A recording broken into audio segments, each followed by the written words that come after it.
నమస్తే. అనురాధారావు బాలల హక్కు సంఘం ప్రెసిడెంట్.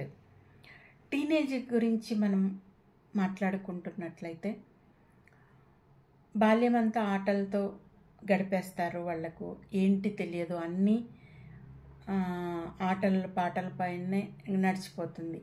ఒకేసారి 12 సంవత్సరాలు దాటినాయంటే యవ్వనంలోకి అంటే టీనేజ్లోకి అడుగు పెడతారు. ఆ దశ చాలా ఇంపార్టెంట్. శరీరంలో కొన్ని మార్పులు జరుగుతాయి. ఆ విషయాన్ని పేరెంట్స్ పిల్లలకి ఎక్స్ప్లెయిన్ చేయాలి. ముఖ్యంగా 11 సంవత్సరాలు దాటిన అమ్మాయికి తల్లి ఏమేం మార్పులు జరుగుతాయి శరీరంలో అన్నది చెప్పాలి. ఋతుక్రమం ముఖ్యంగా స్టార్ట్ అవుతుంది. దానివల్ల ఏమేం జరుగుతుంది, ఏ విధంగా స్టార్ట్ అవుతుందన్నది చెప్పాలి. భయపడాల్సిన పని లేదు. ఇది సహజంగా ప్రతి ఒక్కరికి జరిగే ప్రక్రియని అన్నది స్పష్టంగా అమ్మాయికి చెప్పినట్లయితే వాళ్ళు భయపడరు. తర్వాత ఆ టైంలో తీసుకోవాల్సిన జాగ్రత్తలు కూడా చెప్పాలి. ఎవ్రీ 4 అవర్స్కోసారి ప్యాడ్ మార్చుకునే విధంగా వాళ్ళకి చెప్పాలి. స్కూల్కు వెళ్తారు కాబట్టి బ్యాగులో వాళ్లకు ఆ డేట్స్ ముందే వాళ్ళను బ్యాగ్లో అన్నీ సర్దిరి పెట్టుకోమని చెప్పాలంటే వెంట ఉంటే స్కూల్లో స్టార్ట్ అయినా వాళ్ళు ఇబ్బంది పడకుండా ఉంటారు. కాబట్టి ఇది ఖచ్చితంగా ప్రతి పేరెంట్ తీసుకోవాల్సిన జాగ్రత్త.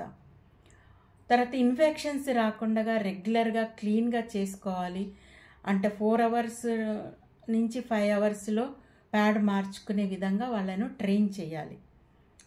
తర్వాత ఆ టైంలో వాళ్లకు మంచి పోషక పదార్థాలు ఉన్న ఆహారాన్ని ఇవ్వాలి.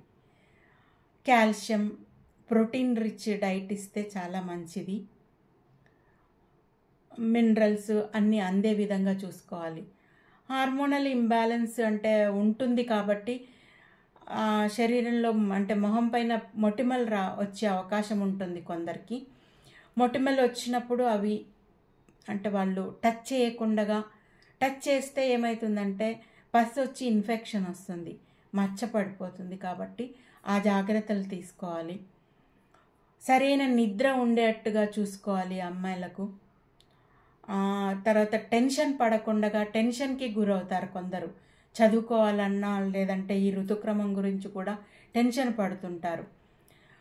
డైలీ వాళ్లకు ఒక 1 అవర్ వాళ్ళకు నచ్చిన ఆటలైనా లేదా డ్రాయింగ్ అయినా పెయింటింగ్ అయినా ఏదైనా ఒక యాక్టివిటీలో వాళ్ళను ఇన్వాల్వ్ చేయాలి డైలీ.